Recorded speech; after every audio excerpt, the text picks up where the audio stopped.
Señores alumnos, muy buenas tardes. Esta semana cerramos el capítulo de nefrología con nuestro segundo caso clínico. Ya está de más hacer los previos de la presentación al doctor Mercado. Lo conocen ustedes, saben de su profesionalismo. Es el líder en el equipo del Hospital María Auxiliadora. Los dejo con él, doctor Luis Mercado, para la presentación de este caso clínico. Adelante, doctor. Muchas gracias, doctor, por la presentación. Bien, este caso clínico, a diferencia del anterior, no tendrá muchos datos semiológicos, pero no por ello va a dejar de ser interesante, sobre todo en la interpretación o en el correlato fisiopatológico de los hallazgos clínicos. Voy a ser bien preciso y puntual en relación a cuáles son los datos que me han dejado los médicos residentes en la presentación para este caso. Entonces, ustedes lo que van a hacer es la identificación de problemas y síndromes y su correlato fisiopatológico, haciendo sus diagnósticos diferenciales y teniendo ya el diagnóstico diferenciales, hacer su plan de trabajo naturalmente. El presente caso es un caso clínico estrictamente de cómo llegó al tópico de emergencia de medicina. Entonces, como verán ustedes, van a tener datos estrictamente positivos, ¿no? Y que nos puedan hacer una orientación diagnóstica desde el inicio de su ingreso en el tópico de emergencia. Entonces, es una historia clínica concreta de emergencia, no es una historia clínica del Servicio de Medicina Interna. Entiendo que ustedes van a querer tener o resolver sus interrogantes en relación a la anamnesis y a la exploración física. Bien, entonces, al ingreso en el tópico de medicina, ingresa una paciente con facies edematosa. Pero no solamente tenía una facies edematosa, sino también una facies pálida y además no respondía al estímulo. Esa es la ectoscopía básica de la paciente. ¿De qué se trata? Una paciente mujer de 67 años de edad que ingresó procedente de Villa El Salvador en la fecha de ingresos el 31 de mayo del presente, con las funciones vitales consignadas de 100/60, frecuencia cardíaca 72, respiratoria 18 por minuto y una saturación de oxígeno 94%. Cuando nosotros recibimos un paciente en tópico de medicina de emergencia, lo que importa en principio básicamente es su estado hemodinámico. Y en el estado hemodinámico, cómo va la vía aérea, cómo va el estado de conciencia y cómo van las funciones vitales para determinar el nivel de prioridad de atención. Es derivado del triaje al tópico de medicina, ya que entre comillas la encontraron con funciones vitales estables, pero en una paciente que ingresa con trastorno de conciencia. Acude a emergencia porque presenta un tiempo de enfermedad de 3 horas de evolución, con desvanecimiento súbito e hipoactividad, con pobre respuesta al estímulo externo, ¿no? En resumen, es una paciente que ingresa por presentar trastorno de conciencia súbito, con antecedentes diagnósticas de diabetes mellitus en tratamiento con sulfonilurias, específicamente con glibenclamida. No ha tenido hospitalizaciones previas, niega hipertensión, niega tuberculosis, ¿no? Dentro de los antecedentes preguntados en emergencia para poder determinar alguna condición de riesgo para enfermedad renal crónica o para injuria renal o por los síndromes nefrológicos, que es lo que ustedes van a querer hacer de la disquisición de diagnósticos diferenciales, Aparentemente no hay nada registrado y la cual no es que lo haya omitido, simplemente no es positivo y no está descrito en la historia de emergencia. Es una paciente que ingresa en regular estado general según descripción propia de la historia clínica, ¿no? Hidratada, con llenado capilar menos de 2 segundos, con edema de miembros inferiores que deja fobia y edema palpebral. Al examen regional, tórax y pulmones, murmullo vesicular, pasa bien ambos emitórax, cardiovascular, ruidos cardíacos rítmicos, normofonéticos, no soplos, no frote, pulsos periféricos presentes. Si tuviesen alguna inquietud, alguna duda, alguna pregunta, con todo gusto. Me dicen, me interrumpen y en todo caso continúo con la historia clínica para con ello hacer, a empezar el debate. Al abdomen, es un abdomen globuloso con ruidos aéreos presentes, no matidez desplazable, no masas ni visceromegalia.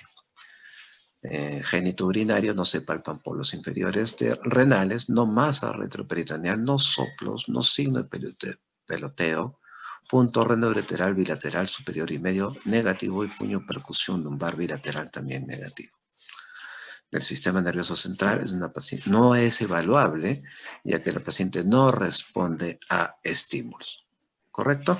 Bien, entonces se trata de una paciente, mujer de 67 años de edad, con diagnóstico de diabetes mellitus, no precisa el tiempo en tratamiento con sulfonilurias y que acude a emergencia sin historia previa de hospitalizaciones con trastorno súbito del estado de conciencia. ¿Correcto? A la exploración física, además del edema de miembros inferiores y el edema palpebral, se objetiva el trastorno de conciencia, ¿correcto? Entonces, la paciente queda hospitalizada por trastorno de conciencia y edema con el antecedente que acabamos de escribir para la reevaluación con los exámenes complementarios. En cuanto a ese término de reevaluación con exámenes complementarios cuando el paciente ingresa recién al tópico de medicina, estos exámenes complementarios están básicamente en relación a cuál es la probabilidad diagnóstica y en qué nos basamos para hacer los diagnósticos diferenciales en una paciente con trastorno de conciencia y con diabetes mellitus, ¿no? Y dado la condición actual del segmento para valorar alguna posibilidad de una enfermedad renal, queda al debate. No sé si tienen alguna pregunta en relación a ello. En todo caso, la pregunta que yo tengo para ustedes es ¿qué estudios o exámenes complementarios serían necesarios para establecer el diagnóstico de una paciente con trastorno de conciencia, diabetes mellitus, con Doctor síndrome de Mercado, Mastoso y fobia? Sí. doctor Mercado, perfecto. Miren, señores alumnos, hasta ahora nos hemos acostumbrado a que todos sus pacientes les puedan presentar una anamnesis, en donde ustedes pueden poner un cuadro muy bonito sobre elucubrar qué pueden ser. Pero ¿qué sucede cuando su paciente como este tiene trastorno de sensorio y no tiene anamnesis? Miren el reto que les presenta el doctor Mercado. Pregunten, por favor. Ya el doctor Vela les ha explicado a ustedes que mucho más importante que presentar diagnósticos es las preguntas. Si ustedes tienen las preguntas adecuadas, de repente podrán encontrar algunas soluciones. Acuérdense, hace poco la doctora Zavala les mencionaba la importancia de ver con quién han venido, quién trajo al paciente a emergencia, ver si alguien buscó en el maletín de emergencia, en el maletín que traía la paciente en su monedero, si tenía alguna pastilla. No por algo el doctor les está hablando de que es paciente diabética. Pero preguntas que ustedes tienen que hacer. Entonces, permítanme iniciar esta ronda de preguntas y espero las preguntas de ustedes, por favor. Nunca hay una mala pregunta. Doctor, ¿sabe usted si sus residentes revisaron? Primero, ¿con quién llegó la paciente a emergencia? ¿Sola? ¿La trajo la policía? ¿La trajo los bomberos? Okay. Gracias por la pregunta, doctor. Efectivamente, la anamnesis es indirecta y es una anamnesis muy corta. donde el familiar responsable la trae de inmediato a las 3 horas de presentar el trastorno súbito de conciencia, la trae de emergencia. No describe ningún otro dato previo, ya que carecía de alguna sintomatología que se haya dado cuenta en todo caso el familiar. Lo que sí precisa es que es una paciente que toma sulfonilurea regularmente. Lo que no he descrito en la historia clínica, que es muy importante hacerlo, más se amplía en la anamnesis de una historia clínica en el servicio de hospitalización, pero que también es importante describir en una historia de tópico de medicina son las funciones biológicas, ¿correcto? Entonces, en cuanto a las funciones biológicas, podamos darnos cuenta de que el paciente tenía o no buena tolerabilidad oral, tenía o no una buena nutrición, ¿no? Si es que la paciente además acusaba algún problema urinario o funcional biológico digestivo, pero en este caso específico, la paciente tenía pobre alimentación, ¿no? Pobre alimentación, hiporexia en todo caso, ¿no? Y regularmente mencionaba que sí tomaba su medicación. Ese es en cuanto a los datos adicionales que se puedan describir. Traída por el familiar, religiosamente le da la medicación. Es una paciente que tiene mal estado o malnutrición en todo caso, aunque dice un paciente con regular estado general, de acuerdo a la descripción de la historia de tópico de medicina, pero sí es una paciente con hiporexia. Entonces es un dato adicional. Dentro de ello, ¿el familiar le llegó a indicar qué es sulfaniluria y cómo tomaba su medicación? Sí, la glibenclamida, todos los días en la mañana. Una sola tableta. Una sola tableta de 5 miligramos, exactamente.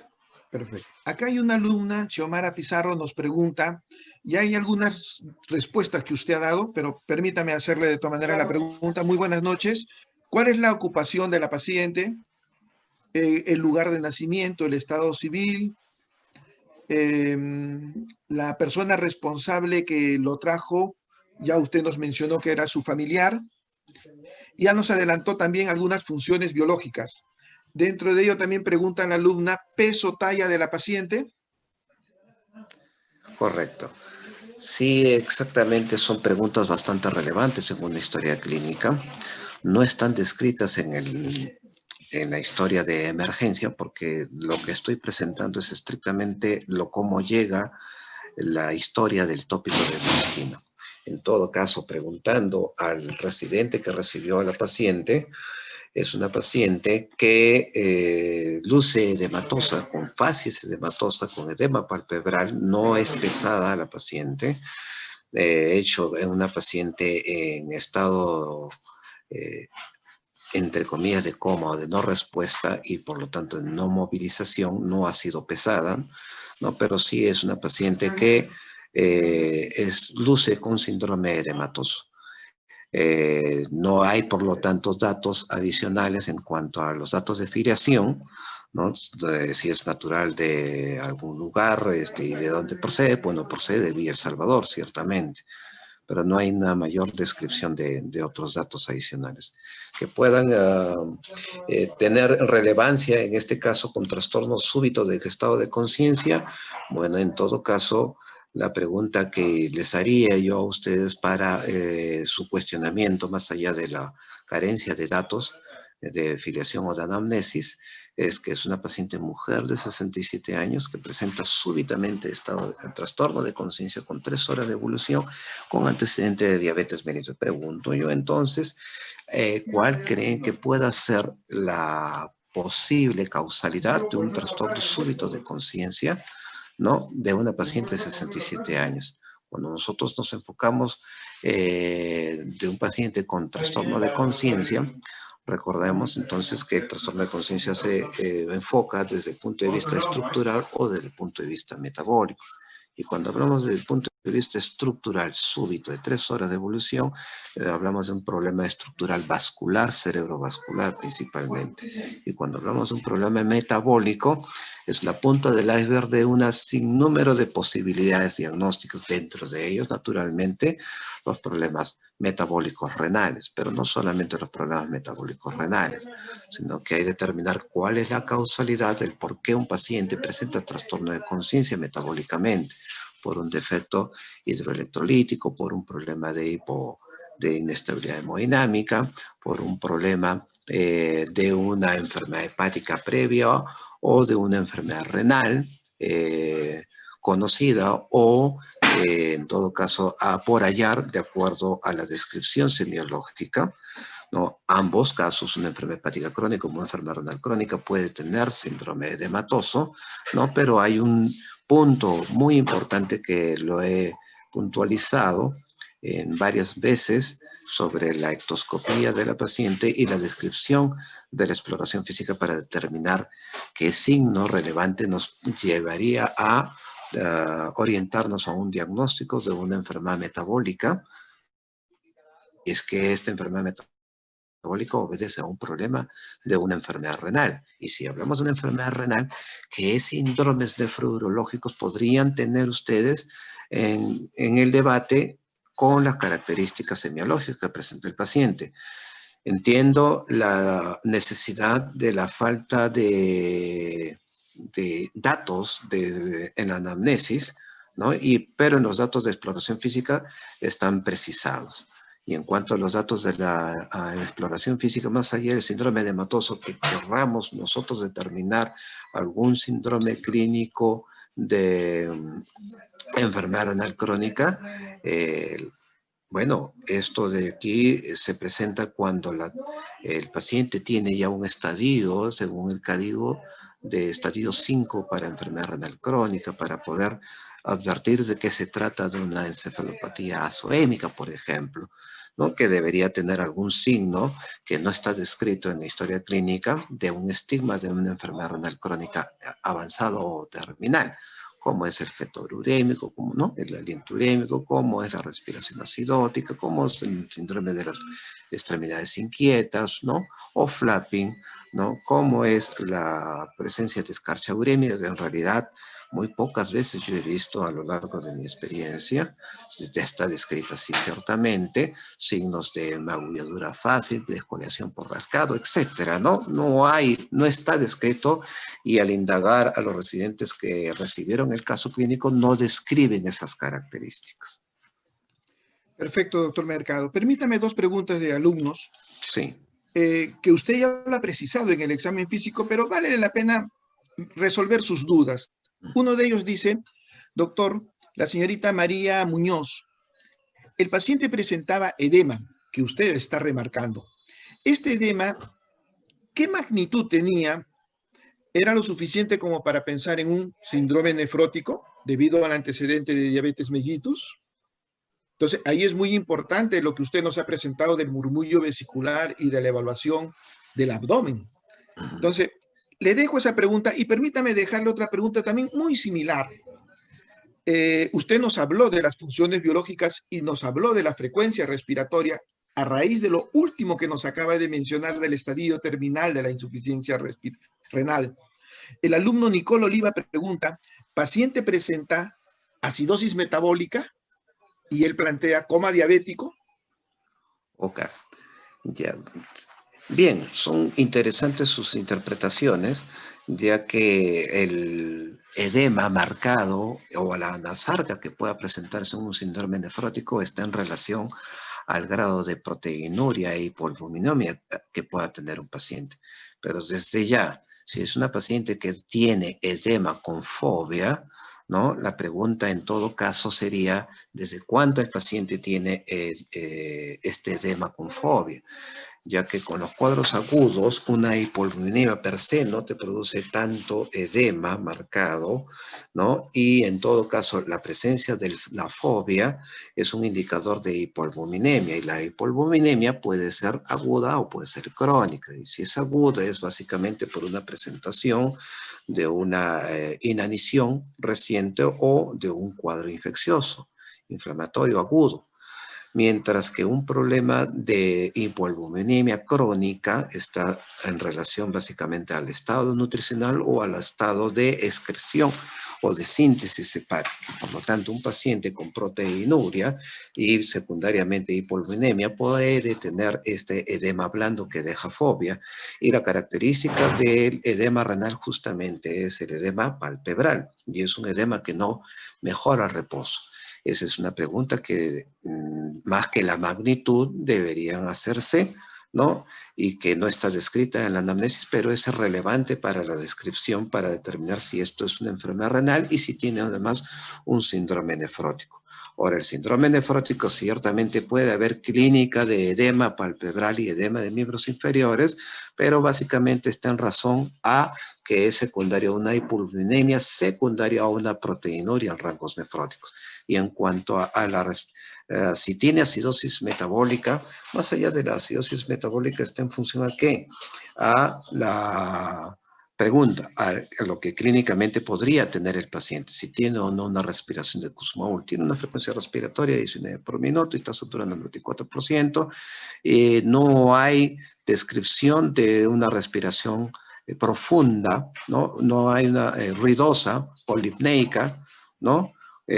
Para que podamos advertir de posible respiración acidótica. No hay descripción de esto, ¿no? No podemos decir con esto, por lo tanto, que hay una acidosis metabólica, porque puede no haberlo advertido los médicos a su atención de la paciente en tópico de medicina, pero puede tener una acidosis metabólica.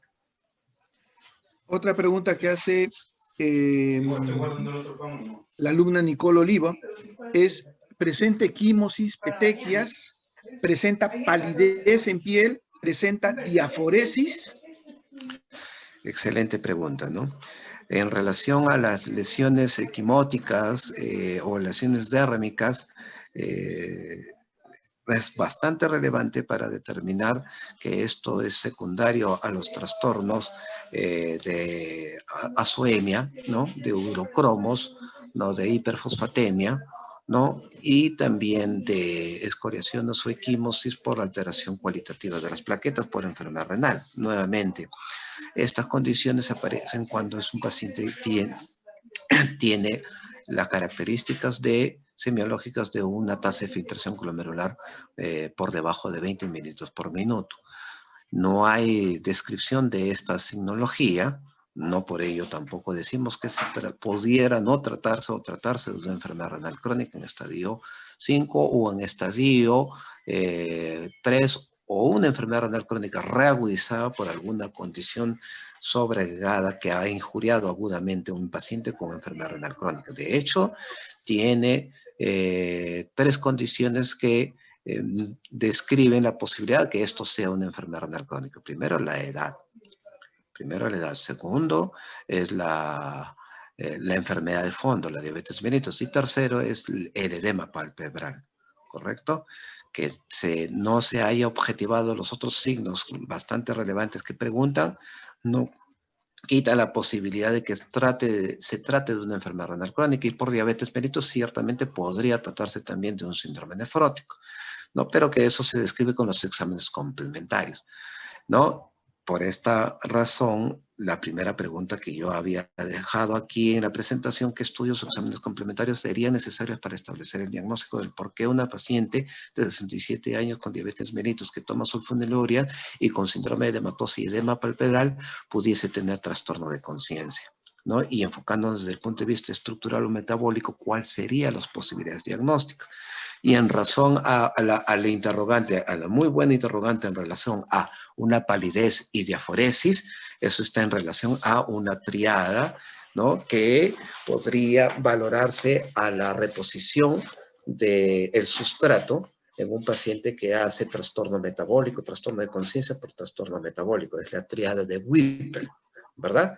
Que tiene trastorno de conciencia, ¿no? Se objetiva el trastorno metabólico, se repone el sustrato y hay recuperación de este trastorno de conciencia. Es la tríada de Whipple. Ya vamos a acercarnos al capítulo de endocrinología y verán que un paciente diabético hace complicaciones agudas, ¿verdad? Las complicaciones agudas son para arriba o para abajo.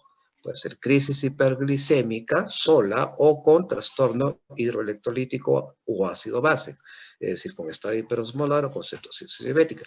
Y por otro lado, puede hacer hipoglicemia o coma hipoglicémico, ¿verdad? Entonces, es muy valiosa el aporte, más que preguntas, veo que es un aporte, ¿no? En relación a una paciente que presenta palidez con diaforesis y trastorno de conciencia, ¿no? Y por lo tanto, eso me hace plantear la posibilidad de que pueda ser una neuroglucopenia, un signo o síntomas de neuroglucopenia y en todo caso cuáles son los signos o síntomas de una neuroglucopenia, ¿correcto? Dentro de los estudios de apoyo al diagnóstico que están planteando algunos alumnos, mencionan, se los voy a poner en el orden que ellos están planteando. Usted le dará su respectivo orden. Electrocardiograma, hemograma, AGA y electrolitos. Hasta ahora nadie nos pide lo que debiera pedirse inicialmente a todo paciente que llega con trastorno de conciencia emergencia. Me imagino que ahorita nos lo pondrán, pero lo que han pedido ahora es electrocardiograma, hemograma, AGA, electrolitos. Alguien más ha pedido creatinina, urea. Hasta ahora no se atreven a pedirnos lo que usted ya les está mencionando. Pero esperemos que alguien lo pida. Adelante, doctor. Gracias.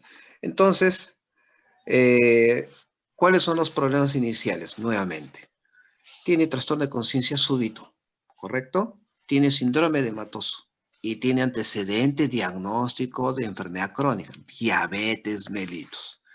Nuevamente insisto en eso. Y por lo tanto tiene dentro de los diagnósticos iniciales una encefalopatía estructural o metabólica. No podemos deslindar o desechar la posibilidad de que sea una encefalopatía estructural cerebrovascular, ya que la característica de presentación de un paciente con trastorno del sensorio y o motor para plantear un ACV y por lo tanto un trastorno de conciencia por un ACV o DCV, ¿no? Es justamente el enfoque clínico que le damos a un paciente que súbitamente presenta trastorno de conciencia, o daño estructural o daño metabólico. En el capítulo de neurología, ¿no? Ya con mis alumnos les advertiría cómo es que enfocamos en la encefalopatía estructural. Cuando hablamos de estructura, es decir, contenido sobre continente, estamos hablando de el compromiso encefálico, vascular o de líquido cefalorraquídeo que puede producir encefalopatía. Pero también los problemas vasculares sistémicos como vasodilatación por sepsis podría también producir trastorno de conciencia. Y desde el punto de vista metabólico, el punto, ¿no? La punta del iceberg de los problemas metabólicos son los trastornos hidroelectrolíticos y los trastornos metabólicos desencadenados por una enfermedad de fondo con mal control metabólico. Nuevamente insisto en el antecedente diagnóstico de una enfermedad crónica, ¿correcto? Y que tiene un síndrome de Matoso multifactorial, en la cual ustedes van a interpretar, o más que interpretar, van a desmenuzar su fisiopatología para decir qué enfermedades explicaría la alteración de las fuerzas de Starling, ¿no? Y el edema con fobia y edema palpebral, es decir, un paciente que tiene hipoalbuminemia y posiblemente proteinuria. ¿Qué complicaciones crónicas sistémicas y renales te da la diabetes mellitus y que pudiera estar en relación al trastorno de conciencia? ¿Correcto? Entonces, eso es el debate inicial. No sé si ustedes tienen alguna intervención o alguna pregunta para hacer en relación a al planteamiento inicial, para que con eso se haga los exámenes complementarios. Ustedes han mencionado que los exámenes complementarios son un electrocardiograma. No está mal un electrocardiograma. Un paciente diabético es un paciente coronario, un paciente renal es un paciente coronario, y un paciente coronario, además del dolor torácico y de las complicaciones hemodinámicas, también puede presentar un trastorno de conciencia, ¿no? Y además un diabético puede hacer un infarto silente. No está mal, por lo tanto, que se haga un electrocardiograma.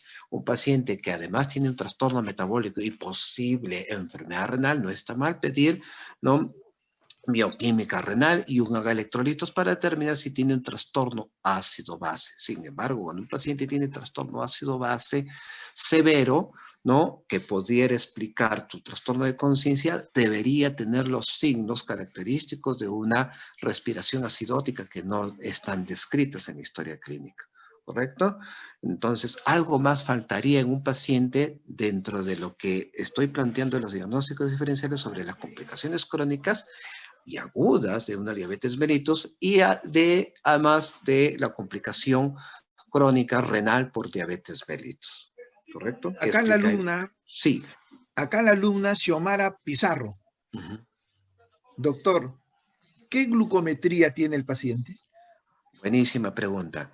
Buenísima pregunta, y una paciente con esa característica de un paciente renal que además está tomando sulfonilurias y que además menciona en las funciones biológicas que tiene hiporexia, naturalmente importa mucho la glucosa. Y de hecho, todo paciente diabético que ingresa, ¿no?, con manifestaciones variables dentro del trastorno de conciencia, siempre hay que hacer la glucometría, ¿no? Porque como dije, puede ser complicaciones agudas o puede ser complicaciones crónicas, ¿no? Y de las complicaciones agudas puede ser hiperglicemia, crisis hiperglicémica, o puede ser hipoglicemia o coma hipoglicémico, ¿correcto? Entonces, justamente, ¿no?, aquí están los exámenes que solicitan emergencia, ¿no? No difiere algunos en relación a lo que ustedes han solicitado y definitivamente a lo que la alumna está preguntando. ¿Cuánto tiene de hemoglucotest? ¿No? De glucometría. Y la glucometría de ingreso es de 41 miligramos por decilitro. ¿Correcto? Entonces está, de hecho, con un valor por debajo de 70 a la glucosa capilar o debajo de 60 en la glicemia, ¿no? Con un trastorno de conciencia, y estábamos mencionando que el paciente tiene síntomas de neuroglucopenia, ¿no? Y que es parte de la triade de Whipple, ¿correcto? Ya que vamos a entrar al capítulo de endocrinología prontamente, entonces mencionaré que la triade de Whipple es esa, ¿no? Síntomas de neuroglucopenia caracterizado por los signos adrenérgicos, que puede ser palidez con diaforesis, que puede ser taquicardia, irritabilidad, agitación, ¿no? Antes de tener severidad del trastorno de conciencia por la hipoglicemia, el paciente presenta irritabilidad y hambre pertinaz. Felizmente, muchos de estos pacientes ya tienen en cuenta el reconocimiento de la hipoglicemia a través del hambre pertinaz, ¿no? Hasta que el paciente ya presenta irritabilidad, agitación psicomotriz, ¿no? Delirio, confusión, coma, hasta convulsiones, ¿no? Y se determina la glucometría si es menor de 60 de glicemia o de glucómetro de menor de 70, y reversibilidad del cuadro, estamos frente pues a una triada de Whipple, ¿no? Porque el hecho de tener un hemoglucotest también solo aislado tampoco es un indicador de hipoglicemia, pero por lo menos ya tenemos ya varias condiciones que nos orientan a ello, ¿verdad? Y que en todo caso, ¿qué cosa es y por qué ha provocado hipoglicemia en este paciente? En emergencia solicitan el hemograma, velocidad de sedimentación PCR, el examen completo de orina y urocultivo, haga electrolitos, glucosa, uricatinina, ecografía renal, evaluación por nefrología, ¿no? Para determinar la posible patología renal secundaria a una diabetes mellitus, ¿no? Entonces, la pregunta es si es que requeriría un examen adicional por hipoglicemia, o simplemente ya se explicaría que la hipoglicemia sea secundario a un paciente diabético con enfermedad crónica y que además tiene manifestaciones crónicas. Y dentro de estas manifestaciones crónicas por microangiopatía están justamente la nefropatía diabética, o en todo caso, dentro de la evaluación nefrológica, nefrourológica y gasométrica, hidroelectrolítica y metabólica, para determinar qué síndromes nefrourológicos podría tener el paciente y qué exámenes adicionales podrían tener para descartar los síndromes nefrourológicos. ¿Ok? Siga, doctor, siga. Ok. Bien, entonces esa es la pregunta, ¿no? ¿Qué síndromes nefrourológicos pueden ustedes identificar? ¿No? Es si la encefalopatía metabólica que presenta la paciente por hipoglucemia es de origen renal o no. Y si es de origen renal, ¿estamos frente a una azoemia renal crónica? ¿O es una injuria renal aguda? ¿O es una enfermedad renal crónica reagudizada? ¿No? ¿Cuáles serían los criterios que ustedes tendrían y qué exámenes solicitarían para determinar la diferencia entre una enfermedad renal crónica de una injuria renal aguda o si es una enfermedad renal crónica reagudizada? Y en todo caso, ¿por qué es reagudizada?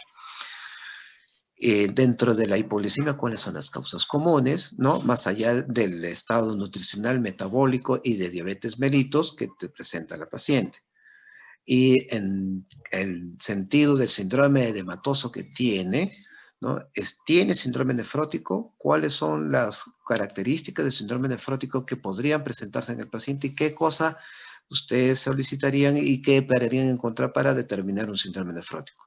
Y por último, ¿está bien pedir un examen de orina con urocultivo en una paciente que tiene trastorno de conciencia y que con ello podríamos nosotros establecer que pueda tener una infección del tracto urinario? ¿No? Miren, Sí, miren les... todas las preguntas que el doctor Mercado les está planteando. Ya les he puesto yo en el chat.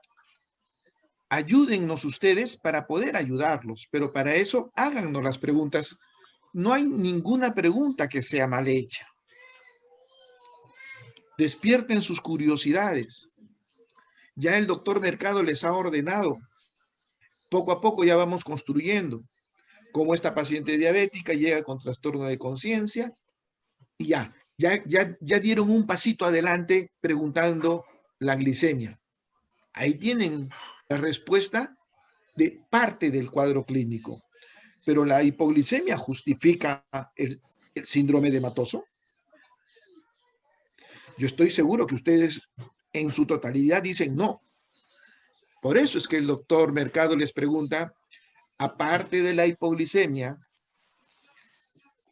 ¿por qué una paciente diabética que toma su terapia regular, si bien está hiporéxica, pero por qué si toma su terapia va a ser hipoglicemia? Eso más el síndrome de Matoso les plantea alguna otra posibilidad y ahí el doctor Mercado les está haciendo esas preguntas, llevándolos de la mano para que ustedes concluyan y vean su cuadro. Pero para eso ustedes tienen que preguntarnos, para eso ustedes tienen que ayudarnos. Vamos a asumir qué les parece un compromiso entre ustedes, el doctor Mercado y quien le habla. Vamos a darle un poquito de los análisis de laboratorio, porque Okay. yo sé que todos ustedes están diciendo, doctor, tiene muy bien hipoglicemia, pero el síndrome de Matoso, como no hemos encontrado signos hepáticos, no creemos que el síndrome de Matoso sea cirrótico. Como no hemos encontrado signos, ni criterios menores, ni criterios mayores de problema cardiovascular, no creemos que el síndrome sea cardiovascular. Como es un edema bilateral de miembros inferiores y de párpados, no creemos que el problema de miembros inferiores sea de una trombosis bilateral. Entonces, doctor, nosotros creemos que sí, el problema que tenemos ahí adelante es un problema renal debido a su problema diabético. No le preguntamos más a ustedes porque es tan evidente. Solamente lo que necesitamos ahora es que el doctor Mercado nos ayude para corroborar eso. Por ejemplo, ¿cuánto de hemoglobina tiene? ¿Cuánto de creatinina tiene? Claro. Pero esas preguntas ustedes tienen que hacérnoslas, por favor. A ver, veamos cómo nos ayuda el doctor Mercado. Adelante, doctor Mercado. Muy bien. Entonces, esto, Uno de los serios problemas ante la no descripción de los hallazgos o la exploración física adecuada, ¿no? Hace que tengamos un paciente, por ejemplo, diabético y llaman interconsulta al endocrinólogo, no sé por qué. Tiene un paciente renal, sospecha renal, llaman al nefrólogo para que evalúe al nefrólogo lo que no hemos evaluado y eso no está bien, ¿no? Cuando ve el nefrólogo y donde evidencia en el paciente que ya está despierto porque le repusieron el sustrato, la glucosa, ¿no? Y por lo tanto es una paciente que ya está despierta, ¿correcto? Entonces, definitivamente ha cumplido con la triada de Whipple, ¿correcto? Pero describe lo que no habían descrito en la historia del tópico de medicina. Y en la historia del tópico de medicina lo hacen los internos de medicina y los residentes de primer año de las especialidades, ¿correcto? Entonces, menciona lo siguiente: fetor urémico, palidez terrosa y flapping. Y además, una hipertensión arterial de 200/120, pero sin respiración acidótica. Efectivamente, tiene edema palpebral y de miembros inferiores y no hay congestión pulmonar. Entonces, hay otros signos destacados para plantear la posibilidad de una enfermedad renal crónica, ¿no? No solamente el síndrome edematoso con edema palpebral que habíamos descrito en una paciente diabética, ¿no? Sino que además presenta fetor urémico, palidez terrosa y flapping e hipertensión arterial, sin historia previa de hipertensión arterial, ¿correcto? Y reconocemos entonces que la hipertensión arterial puede presentarse en estadios avanzados de una enfermedad renal crónica que ya tiene signos característicos de una enfermedad renal crónica, o en todo caso una enfermedad renal crónica reagudizada. Y en todo caso la pregunta adicional para ustedes es: ¿por qué reagudizada? ¿Y cuál sería la causalidad de la reagudización? Recuerden, cuando hablamos de una injuria renal aguda, principalmente es por un estado prerrenal, por un estado hemodinámico de hipoperfusión. Y esa hipoperfusión por deshidratación. Un paciente que no consume alimentos también se deshidrata, o porque el paciente acusa de un proceso infeccioso, que también es un signo de hipoperfusión prerrenal y que pudiera haber reagudizado una enfermedad renal crónica. Por eso la pregunta en relación a: ¿tiene enfermedad renal crónica? ¿Es una enfermedad renal crónica reagudizada? ¿Cuál es la diferencia que plantearían o describirían para plantear la enfermedad renal crónica de la aguda? ¿Correcto? Y bien, con los exámenes del apoyo diagnóstico, es una paciente que la glucosa sérica es de 75 miligramos por decilitro, es una glucosa que está nuevamente con tendencia a la baja, con azoemia de 100 y una creatinina de 7.38, ¿correcto? Con proteínas totales de 5.38 y una hipoalbuminemia de 2.4. Naturalmente lo que falta aquí es la proteinuria en orina de 24 horas, pero como les dije, son datos de la historia de emergencia antes de tomar los exámenes complementarios en el servicio de medicina para corroborar los diagnósticos diferenciales.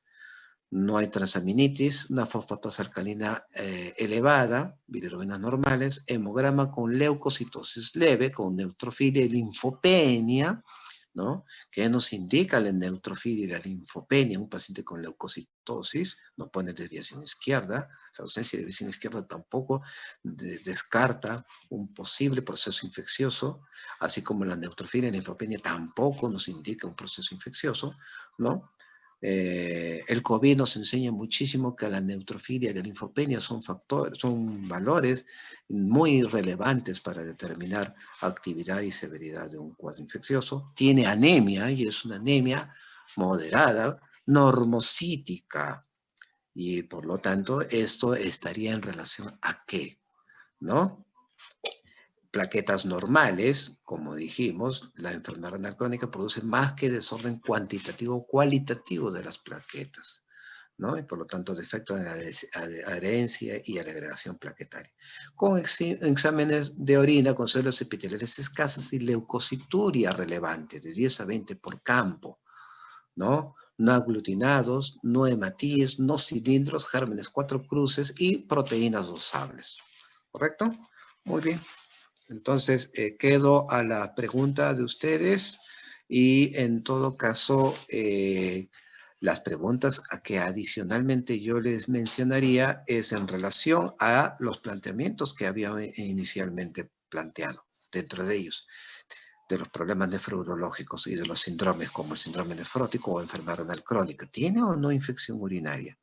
¿Se descartaría una infección urinaria? ¿Qué nos dice la presencia de leucocituria sin aglutinados en una muestra de orina con células epiteliales escasas? La ausencia de cilindros nos descartaría que haya una enfermedad renal crónica glomerular. Sin embargo, tiene proteínas dosables, ¿no? Esto es un examen de orina al azar, ¿no? No es una orina de 24 horas para determinar el grado de proteinuria, ciertamente, y con ello determinar por el grado de proteinuria si tiene o no proteinuria en rangos nefróticos y síndrome nefrótico, ¿correcto? Entonces, hay varias interrogantes a resolver en relación a estos exámenes complementarios. Les ayuda con estos exámenes valorar la posibilidad de un síndrome nefrótico, de una enfermedad renal crónica regularizada. Se atreverían a consignar el estadio o la clase funcional de acuerdo al CADIGO de enfermedad renal crónica con ese valor de la creatinina, con un solo valor de la creatinina. Harían el examen de Cockcroft y Gold para determinar la tasa de filtración glomerular. Sí y no, ¿por qué? ¿Correcto? Entonces, tiene un examen de control donde encuentran una creatinina de 7.23, ¿no? Este examen de control no es más de 48 horas de variación entre el primer examen con el siguiente. Una glucosa de 217, ¿no? Es una paciente que definitivamente ha recibido suero glucosado y sustrato para poder recuperarse de esta hipoglicemia. Tiene un PCR discretamente elevado. Y en cuanto a la serología, esto en todo caso tiene doble funcionalidad. Uno, para determinar si tiene riesgo para enfermedades transmisibles por vía sanguínea en una paciente que acusa de condiciones de riesgo para enfermedad renal crónica terminal y por lo tanto para hemodiálisis, o para determinar la causalidad de un síndrome nefrótico. Porque dentro de la síndrome nefrótica hablamos de una glomerulonefritis secundaria, ciertamente, y una glomerulonefritis secundaria puede ser infecciosa o no, y dentro de las infecciones estas son bastante comunes para determinar la causalidad. Y en cuanto a la gasometría, respondiendo a la pregunta inicial de uno de ustedes, que mencionaba, ¿tiene o no tiene acidosis? ¿No? Y en todo caso, la acidosis metabólica estaría en relación a ¿qué? ¿No? Y si está en relación a una acidosis metabólica, anion-GAP, y si esta acidosis metabólica anion-GAP está en relación a la azoemia de la paciente. Tiene un pH 7.31, está en acidemia, tiene un PCO2 de 29, hay un PCO2 bastante bajo, saben que el pH varía en sentido contrario, ¿no? Al PCO2, ¿no? Y en sentido directo al bicarbonato. Baja bicarbonato, baja pH. Baja PCO2, ¿no? Debe subir el pH, ¿no? Y esto en relación a la volatilidad del gas volátil en relación a la formación del ácido carbónico, pero esa es una explicación fisiológica o fisiopatológica que en todo caso ustedes hacen en los seminarios, ¿verdad? Tiene un déficit de base de menos 8.7 en relación al trastorno metabólico, tiene una acidemia por acidosis metabólica, con lactacidemia, está en 1.9, ¿no? No anion-GAP, me apuro en describir acá, ¿no? En razón a los valores de los electrolitos, definitivamente no hay anion-GAP, pero en todo caso esta gasometría está en relación a qué, a lo que previamente recibió la paciente. ¿Y qué recibió previamente la paciente? La recuperabilidad y la estabilidad a través del uso de sustrato de suero glucosado y por lo tanto de fluidoterapia, ¿no? Y como tal, esto naturalmente varía el anion-GAP, ¿no? Entonces, el hecho de no tener anion-GAP nos indicaría que no es una acidosis metabólica por una enfermedad renal, ¿correcto? Es una acidosis metabólica hiperclorémica, ciertamente. ¿La enfermedad renal crónica tiene o no tiene acidosis metabólica hiperclorémica? Esos son interrogantes también para ustedes, ¿no? ¿Y qué tipo de qué tipo de condición patogénica puede producir acidosis metabólica hiperclorémica? Les ayudo. Un paciente que acusa de diabetes mellitus, que se reagudiza la enfermedad renal crónica por su diabetes mellitus y que está haciendo hipolicemia por la diabetes mellitus, está haciendo además una acidosis metabólica hiperclorémica, no anion K, por alteración túbulo-intersticial. ¿Qué enfermedad túbulo-intersticial podría estar condicionando esa acidosis metabólica hiperclorémica? ¿La pielonefritis está en relación a ello? ¿Sí o no? Son interrogantes que ustedes también deberían resolverse. ¿Correcto? Entonces, no sé si hay preguntas, sino para establecer en orden los planteamientos diagnósticos. Si yo les hago ese ordenamiento de los planteamientos diagnósticos, ustedes van a hacer la explicación fisiopatológica. ¿En qué se basa esta explicación fisiopatológica sobre los diagnósticos diferenciales planteados? ¿No? Y está en relación al cuadro clínico y a los exámenes complementarios, ¿no? Es una encefalopatía metabólica por hipoglicemia, es una hipoglicemia por diabetes mellitus por fármacos asociados a injuria renal, y esta injuria renal por posible enfermedad renal crónica reagudizada por trastorno hidroelectrolítico, nutricional o infección sobreagregada, descarto de infección urinaria, con trastorno ácido-base por enfermedad renal crónica o con acidosis metabólica hiperclorémica, como dije, en relación a una patología tubulo-intersticial que ustedes deberían determinar o explicarse fisiopatológicamente con posible síndrome nefrótico que faltaría exámenes para complementar y de si cumple o no cumple con las características signológicas y laboratoriales de síndrome nefrótico, con diabetes mellitus y manifestaciones tardías, que hay manifestaciones tardías, con hipertensión arterial no controlada, con anemia moderada normocítica normocrómica. Se explicaría por la enfermedad renal crónica, por qué hay una anemia en una enfermedad renal crónica que tiene una hipoalbuminemia, que puede ser nutricional, una infección aguda, o por síndrome nefrótico, o por simplemente una enfermedad crónica, ¿correcto? Entonces son varias las interrogantes a plantear para ustedes resolverlo ya en el ordenamiento del plan de diagnósticos diferenciales en los cuales estoy ayudando a ustedes para poder resolver sus interrogantes. ¿Alguna pregunta? Sí, acá hay un alumno, doctor Mercado, que pregunta, como la paciente estaba hospitalizada y ustedes le han estado haciendo seguimiento, ¿cómo ha sido su volumen urinario y si por casualidad han medido densidad urinaria? Muy bien, buenísima pregunta, ¿no? Sí es justo y necesario valorar el débito urinario, así como la densidad urinaria. Entiéndase que la densidad urinaria varía de acuerdo a la volemia y la osmolaridad, ¿correcto? Entonces, la densidad urinaria no tenemos nosotros en el hospital, ¿no?, los marcadores para determinarlo, ¿no? Y en todo caso, la concentración de la orina lo podemos ver a través de la macroscopía o la poluria que pueda presentar un paciente o del estado hemodinámico que presenta un paciente. Ciertamente, si ustedes hacen una explicación razonable en cuanto a la densidad urinaria, si es un paciente que está hipoperfundido, entonces, si el riñón está saludable aún, entonces la orina se concentra, ¿correcto? En cambio, en un paciente con una enfermedad renal crónica, ustedes plantean el por qué habría isostenuria y no cambios en la densidad urinaria. Eso por un lado. Y por el otro lado, es más importante el débito urinario en un paciente con un estado de hipoperfusión, ciertamente. Para eso, ¿qué cosas deben hacer con un paciente que tiene alteración de conciencia, que no sabemos si tiene vejiga neurogénico, no hay globo vesical ciertamente, pero es una paciente que luce crónicamente enferma y que debemos medir el volumen urinario, ¿no?, a través de un catéter vesical o sonda vesical para determinar el volumen urinario y determinar cuánto tiene por centímetro cúbico por kilo por hora, más que por el volumen urinario en 24 horas. Lo que importa en un paciente que agudamente se ha complicado no es el volumen urinario en 24 horas, sino es el débito urinario en horario.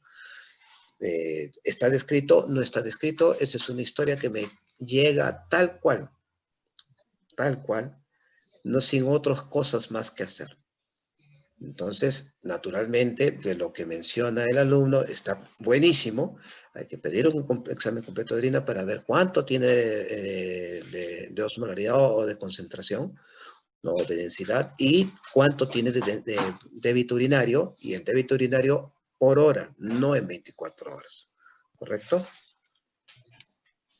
Perfecto, doctor. Ya ayer ustedes hicieron la clase, ya ayer hicieron ustedes la clase de insuficiencia renal aguda. Y ya el doctor Solari les explicaba qué era prerrenal, qué era renal. Y cuando les hablaba de qué era renal, era muy importante ver si era por un problema glomerular, si era por un problema de vasculitis, si era por un problema de tubulopatía, si era por un problema de nefritis intersticial.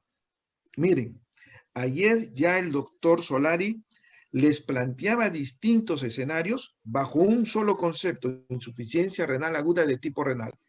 Y ahora el doctor Mercado vuelve a hacerles una pregunta muy similar sobre el contexto de un paciente con insuficiencia renal crónica, sobre el concepto de un paciente con insuficiencia renal crónica por daño de diabetes. ¿Es solamente de tipo glomerular? Puede ser de tipo túbulo intersticial, y miren cómo puede justificar esa acidosis metabólica anion gap no elevado. Bien lo ha definido el doctor Mercado. Una acidosis metabólica hiperclorémica, es decir, no anion gap elevado. Y no pueden decir ustedes que desconocen de ello, porque todos ustedes ya probaron patología. Y ahí han desarrollado los conceptos muy hermosos del Robbins sobre diabetes y nefropatía. Es decir, ahora que están en clínica, que están haciendo semiología, lo único que van a hacer es concatenar todos sus conceptos y todos sus conocimientos que ustedes han aprendido en básicas, y que el doctor Mercado les presenta una foto para que expliquen ustedes cómo es el comportamiento de este paciente. Veamos si los alumnos nos han hecho más preguntas. ¿Puede haber procesos de hipercoagulabilidad que pudieran explicar un problema concomitantemente cerebral? ¿Será necesario pedirle tomografía cerebral? Ah, bien. No entiendo su relación de hipercoagulabilidad y daño cerebrovascular. De hecho, un estado hipercoagulable puede producir un daño cerebrovascular, sí. Pero en todo caso, si ustedes plantean la posibilidad de un síndrome nefrótico, ¿puede haber un estado de hipercoagulabilidad? Naturalmente que sí. Y un estado hipercoagulable es un estado protrombótico y por lo tanto puede ser trombosis a cualquier nivel, y de hecho cerebrovascular, naturalmente que sí, desde ese punto de vista. Pero eso es una explicación fisiopatológica que sería una invitación de la reflexión de ustedes hacia ustedes, ¿no? Más que una posible explicación mía. A ello le quiero agregar, doctor Mercado, lo que usted ha remarcado. Se revierte la triada de Whipple con la medicación Se revierte. y corroboramos el cuadro de hipoglicemia, y se revierte el estado de conciencia. ¿Qué hubiera pasado si el paciente no revertía? ¿Qué hubiera pasado si el paciente en su evolución presentara signos de focalización? Ahí tendría mucha importancia. Lo acaba de decir el doctor Mercado. Nosotros no sospechamos. Es fácil decir, porque el papel aguanta todo, síndrome nefrótico por nefropatía diabética, y esto un fenómeno de hipercoagulabilidad, y esto justificar el trastorno de sensorio, y esto plantear la posibilidad de hipercoagulabilidad, trombosis y necesidad de tomografía. Pero hay un dato muy importante que lo ha remarcado el doctor Mercado. Se le dio el tratamiento respectivo para la hipoglicemia y el paciente recuperó su estado de conciencia. Y dentro de la evaluación que se ha hecho posteriormente, no se ha encontrado signos de daño neurológico, salvo ese flapping, que tiene su explicación dentro del contexto metabólico que también le han encontrado al paciente. Miren ustedes, uno en el papel puede plantear varias cosas y es muy razonable, pero las patas quedan en su real parejo conforme el paciente va evolucionando, y eso es lo que les ha presentado el doctor Mercado. Doctor Mercado, ¿algún comentario más? ¿Podemos dejar de compartir o usted quiere todavía compartirnos algunas inquietudes? Bueno, les estoy haciendo el planteamiento de los diagnósticos diferenciales probables, ¿no? En razón al discernimiento que tuve con el residente, en razón, y esto es una encefalopatía metabólica solo por hipoglicemia, y esta hipolicemia resuelta felizmente está asociado a los fármacos y asociado a injuria renal que otros condicionantes tiene de la hipoglicemia que han sido descritos en la historia clínica. Planteen las características de una enfermedad renal crónica que tiene el paciente, ¿no? Además, con lo que le había mencionado en relación a un solo valor, bueno, en realidad 2 valores en 48 horas de diferencia de la creatinina, si esto nos sirve para determinar la tasa real de filtración glomerular en un paciente que posiblemente ha sido injuriado agudamente, en un paciente que posiblemente tenga datos suficientes para determinar que pueda ser una enfermedad renal crónica, más allá de que si cumple o no el criterio fundamental por definición de los 3 meses de evolución. Obviamente no tenemos este historial, pero tenemos condiciones de riesgo, ¿no? La edad, la diabetes, manifestaciones crónicas de enfermedad renal crónica, ¿correcto? Para poder determinar que tiene o no tiene, más allá de la definición del KDOQI de enfermedad renal crónica. Pero en un paciente inestable, ¿no? Un valor de la creatinina nos sirve para determinar cuál es la tasa real de la filtración glomerular. Muy bien escuché a uno de los alumnos decir, ¿y le han hecho el débito urinario? Importantísimo. Así como ustedes piden el débito urinario, ¿le han mejorado su estado hemodinámico al paciente para con ello mejore su débito urinario y con ello mejore los índices de creatinina? De hecho, si es un paciente que ha mejorado su hipoglicemia o su sintomatología de hipoglicemia, esto puede decir muchas cosas en realidad, ¿no? Y una de ellas podría ser la severidad de la hipoglicemia, así como el tiempo de la persistencia de la hipoglicemia, para que haya inclusive, sea un simulador de un ACV, porque planteamos un ACV por encefalopatía, planteamos un ACV cuando el paciente focaliza. De hecho, el paciente tiene flapping, ¿no? O quizás ya sea un signo de extrapiramidalismo por un DCB, ¿no? En ganglios basales, o el paciente puede tener convulsiones también, no solamente por hipoglicemia, sino también por ACV. O sea, la hipoglicemia es un gran simulador de ACV, ¿no? Y de hecho, las condiciones que tiene el paciente, como muy bien les ha mencionado y los ha ordenado el doctor Acosta, en relación a los planteamientos que yo estoy mencionándole a ustedes, ¿no? Entonces, esos planteamientos tienen sustento fisiopatológico, ¿cómo lo sustentaría fisiopatológicamente? Entonces, eso queda para ustedes para que su resolución de la presentación del caso. Una alumna, Xiomara Pizarro, pregunta en relación a la presión arterial. Esta es una presentación aguda. La paciente, ¿sabe usted, doctor, si por los familiares ya tenía antecedentes de hipertensión arterial? No, niega. El antecedente es niega hipertensión arterial. Perfecto. Un alumno, muy interesante pregunta, plantea en Argente, no solo en Argente, señor alumno, todas las clases de insuficiencia renal, y se lo acaba de mencionar el doctor Mercado, que tienen anión GAP en insuficiencia renal, suele ser anión GAP aumentado. y lo ha remarcado el doctor Mercado. El anión GAP de la insuficiencia renal crónica suele ser un anión GAP elevado. Pero en otras fuentes mencionan, y pregunta, ¿cómo puede explicarse entonces ahora que el anión GAP no está elevado? Esa es la pregunta que el doctor Mercado les ha dejado. Y ya les dio una posible solución. ¿Puede usted remarcar un poco más de ello, doctor Mercado?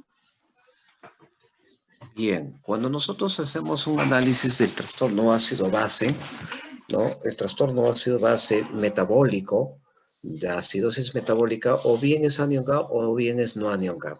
Cuando establecemos el enfoque del anion gap, decimos lo siguiente: está con glucosa elevada, ¿correcto? 1, 2, está con azoemia, 2, 3, está con lactocidemia, ¿no? 4, está con toxicidad medicamentosa, ¿correcto? Para determinar las causalidades más comunes del anion gap, ¿correcto? El anion gap es la acidosis metabólica hiperclorémica. ¿Y cuánto es la acidosis metabólica hiperclorémica? Las condiciones anteriormente descritas, ¿no? Las cuales para su mejora clínica requieren de soluciones fisiológicas, de suero fisiológico, cloradas además, ¿no? El exceso de, ¿no? Puede producir acidosis metabólica hiperclorémica, ¿no? Un paciente que pasa de un estado de cetoacidosis diabética pasa a un estado de hipercloremia por la solución que se le está indicando, o por tubulopatías, por enfermedades tubulares intersticiales. Y de las enfermedades tubulares intersticiales son varias, que son las acidosis tubular renal de tipo 1, de tipo 2, de tipo 4, la proximal, la distal y la hipoaldosterónica. Pregunto yo, ¿qué condición, ¿no? En un paciente diabético puede presentarse? En un paciente está hiperfiltrando y está haciendo hiporreninemia, ¿de qué tipo de acidosis tubular renal puede hacer? Por otro lado, una tubulopatía intersticial, llámese una pielonefritis, una nefritis intersticial, ¿qué tipo de tubulopatía puede hacer y qué tipo de acidosis tubular renal puede hacer? Y por lo tanto de acidosis metabólica hiperclorémica, ¿correcto? Porque el enfoque vendría de allí, ¿no? ¿Es una acidosis metabólica hiperclorémica? Sí. ¿Y esa acidosis metabólica hiperclorémica es por tubulopatías? ¿Sí o no? Y de esa, si es una enfermedad tubular, ¿es una acidosis tubular renal o no? ¿Correcto? Entonces, para ello se necesitan naturalmente los electrolitos, tanto en sangre como en orina. Tiene los electrolitos ahí, no, pero que no hay hipercalemia. Esto ayuda para el enfoque diagnóstico de la acidosis tubular renal hiperclorémica, que puede ser hipercalémica y no hipercalémica, ciertamente. ¿Correcto? Entonces, empiecen por buscar la información y describir fisiopatológicamente si se trata o no de una acidosis tubular renal que explique la acidosis metabólica hiperclorémica. Y de hecho, una pielonefritis puede producir un tipo de acidosis tubular renal. Sí, claro que sí. No se olviden que las pielonefritis las han estudiado ustedes en patología dentro de las nefritis intersticiales infecciosas. Así lo clasifica Robbins. Ahí la han encontrado ustedes. Ustedes no han encontrado pielonefritis dentro de lo que es infecciones. Ustedes la han encontrado dentro de nefropatía intersticial y así lo clasifica Robbins. Miren lo que está planteando el doctor Mercado. Pero acuérdense que el doctor Mercado también les ha puesto en primer lugar. ¿Cuándo encontramos nosotros anión GAP normal? Cuando estas patologías que tienen anión GAP elevada son corregidas, es decir, dosamos los electrolitos, dosamos los gases a las 48 horas y ya no es como al ingreso. Al ingreso este paciente pudo haber tenido otro tipo de anión GAP. Lo que el doctor les está presentando es a las 48 horas, cuando ya le han puesto glucosa. Muy probablemente ya le han puesto electrolitos. Por eso es importante el conocer en primer lugar el escenario y si ese escenario nos da las respuestas necesarias. Si no nos da las respuestas necesarias, tenemos que ir a plantear los otros escenarios que el doctor Mercado les está presentando. Bien. Doctor Mercado, ¿algo más que nos quiera usted presentar? No, yo creo que está bien. No sé si tienen alguna otra duda. Perfecto. ¿Podríamos dejar de compartir, doctor? Ok. Ya en el PPT se les ha presentado